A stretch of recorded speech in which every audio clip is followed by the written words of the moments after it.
Hello, so with the incoming changes to the knife law in this country, I thought I'd better buy some more knives before we get totally screwed over the rules. Now, the rules are not written very well as well. Jack Striker thinks that swords are going to be okay, but, you know, I've read various things from various people, so...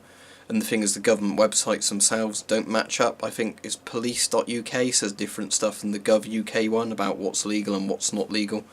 And Cold Steel, and there might be some other companies are now challenging some of the rules on pocket knives, like the flick knife type, not flick knives, but the flip knives and the pocket folding lock knives.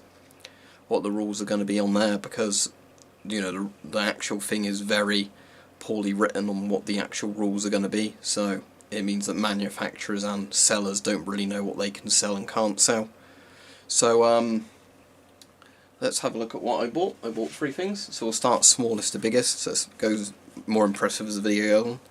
This little pocket knife, all these are from Blades and Bows. I don't know the names of all these off the top of my head, but this is just basically a little nice sheath knife.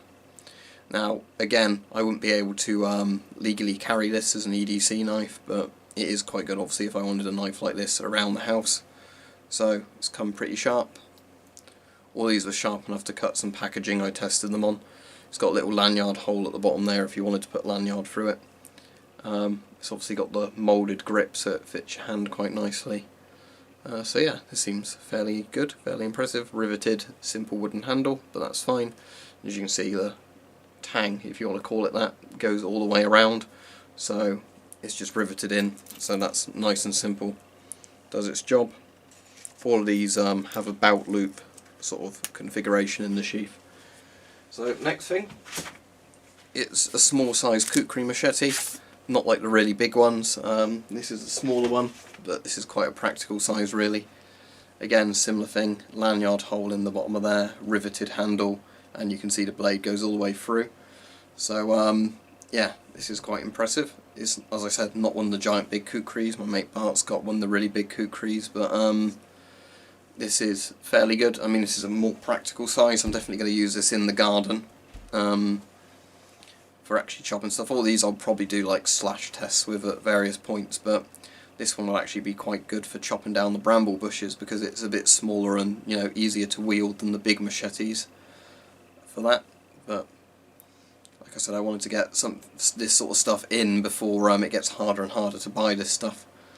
So again, stuff like this is not covered under the new ban as far as I can tell, because again, they're not swords. Machetes weren't even mentioned on there. You can't legally EDC them around with you, but that's the same as the old rules. And lastly, the most impressive one, a great big Bolo Machete. So let's get this out of here.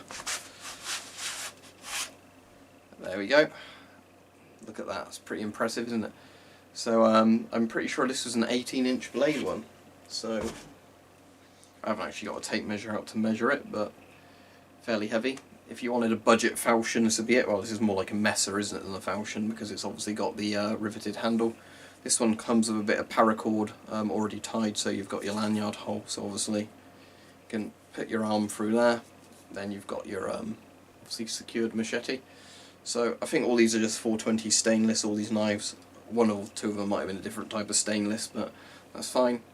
Again, it's sharp enough at the moment. It's not obviously razor sharp, but something like this you obviously use for whacking, not surgically cutting, so that's fine. So yeah, quite happy with all of these. As said, when I get time I will do videos with these in the garden, testing them. But yeah, so like I was saying, if you wanted a to get a messer without spending too much money, you can get this one from Blades and Bows. It was under £30 total, I think, if I recall. A lot of this stuff was on sale for all three of these, and that was with the like next day service for delivery, which was pretty good.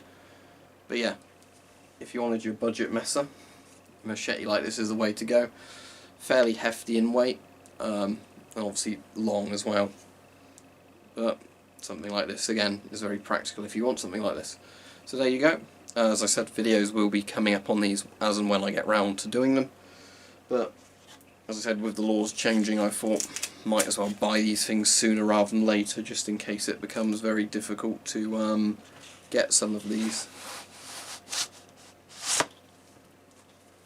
But yeah, all in all, I'm quite happy with these, but obviously it'll be a bit more interesting when I get a chance to test them.